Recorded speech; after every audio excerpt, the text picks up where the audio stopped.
Hello everyone, I'm back. So today I want to be talking to you guys about my new bike. Oh, what's going on over there?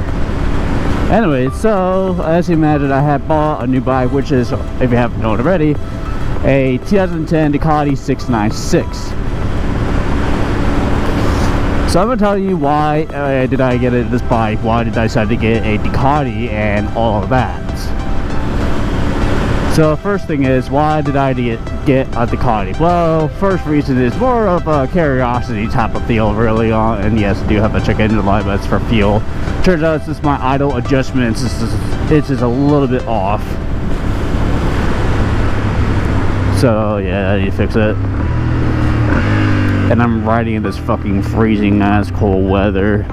I mean, it was just enough for it to not be like, I guess you could say,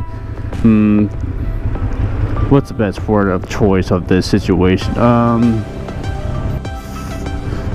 Like where your windshield gets like frozen up or anything like that. At least not when I went outside and stuff. It's like, you know what, this would be a good time to ride. Now, yeah, so I was just very curious about just owning a Ducati just to see how it's like for me, and I've been riding this bike for a little bit now, you know, just to try it out. And so,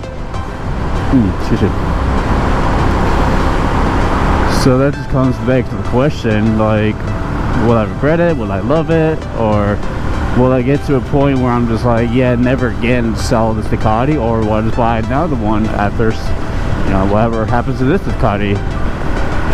Now, I already spent over $100 on this bike already. So first thing, I did an oil change, and then I did put expensive oil in it, so I guess that depends on what type of oil you use. And then I also changed out the belts as well, which were $88 a piece. So yeah, they're expensive and everything, and yeah, it's not gonna be cheap, you know. It is the Ducati. And it's weird because a lot of people like complains like, oh, I bought the Ducati, or I see so many people. It's like, yeah, I bought this thing, it's so expensive to maintain. It's like, well, you should get like a Honda, a Yamaha, or something. A lot of people who are a first-time buyer of a European bike, they're complaining how expensive it is. Yes, it is European. That's what your average people go with a Japanese bike. So that's something to really like something you should really think over with, really, because, well, yeah, it's going to be more maintenance and everything and all that. Fuck, I should have worn like different something underneath my pants. How fucking cold it is right now. Well, the good thing is that nighttime is warmer than the early morning like this. At least here in Arizona it is. So overall, so far, my experience with this bike, well, honestly, I really love this bike a lot. You know, I got a lot of compliments. I know I had it for a little bit now, but you know, it's just one of those things where I'm just, whoa. Why is this water here? Oh, somebody fucking crashed somewhere.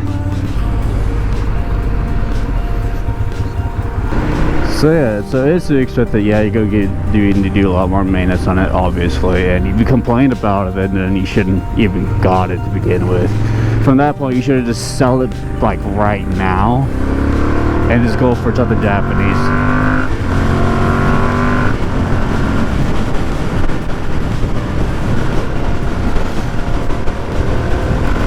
So also another thing, a couple of things is that a lot of people say like how before I bought this bike, I did a lot of reviews on this bike. I watched a lot of reviews of people tweeting about this bike, and a lot of people say that this is put in the power. It's like, wow, really? So when I took it out for a ride, you know, I was like, well, this is plenty power for me. Like right now, I'm cruising at 85 miles an hour right now. Welcome to traffic speed in Arizona, y'all. So yeah, I'm cruising at 85, and I really want to. I can even go faster than that. I just hit 90 right there. So power is not a big deal for me. Now there's a 796 that a lot of people go for instead, which is reasonable. But, you know, yeah, it's just plenty of power for me, you know. For me, I don't see the point of, like, getting more power than this, really. Like I said, this is just enough for me, at the very least. For me, at least. I'm not sure about y'all, because just knowing y'all, y'all too spoiled on that Super 4 bike hour riding going on and everything. That's fine. But for me, I don't really need it. Oh, that's right, I forgot. I sold the R6 too. Now, for a bike that has over 50,000 miles, and I said I did pretty good at maintaining that thing as much as I can. Fuck, my legs growing me popsicles. There already are. Oh yeah, another weird thing about this bike is that, like, comparing this to my R6, like, I feel the seat height is a lot lower on this bike, and it's weird because,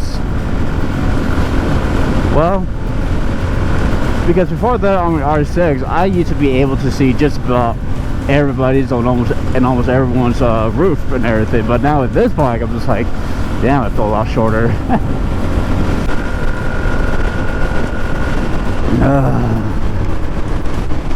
Oh, fuck me. Ah, shit. Who the fuck has all this? Ah, man. Ah, fuck. It's coming from that motherfucker over there. Yeah. Ah, shit. Ah.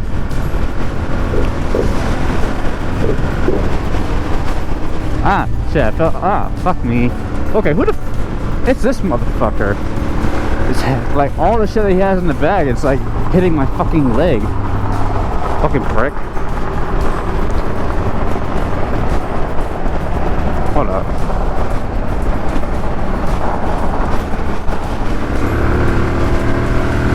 Yeah, I'm not going behind you, dude. Sure. Fuck that. But overall, yes, this bike is a lot more comfortable compared to my R6. You know, the leg position is the same, however, the handlebars position is like a lot more upper, and it's a lot more better for me, at least. A lot of people say that it's still pretty crunch forward, but for me, comparing that to my R6, I'll say otherwise. But overall, I really like this bike. I'm not excited to see where this future bike comes in the future, but I'm very curious. Let's see what happens. But other than that, I hope you like this video. Make sure you leave a like and subscribe for more. If you have any questions, leave it down in the comments section below. Say anything if you have any suggestions you want me to talk about. Other than that, I'll see y'all later. See ya.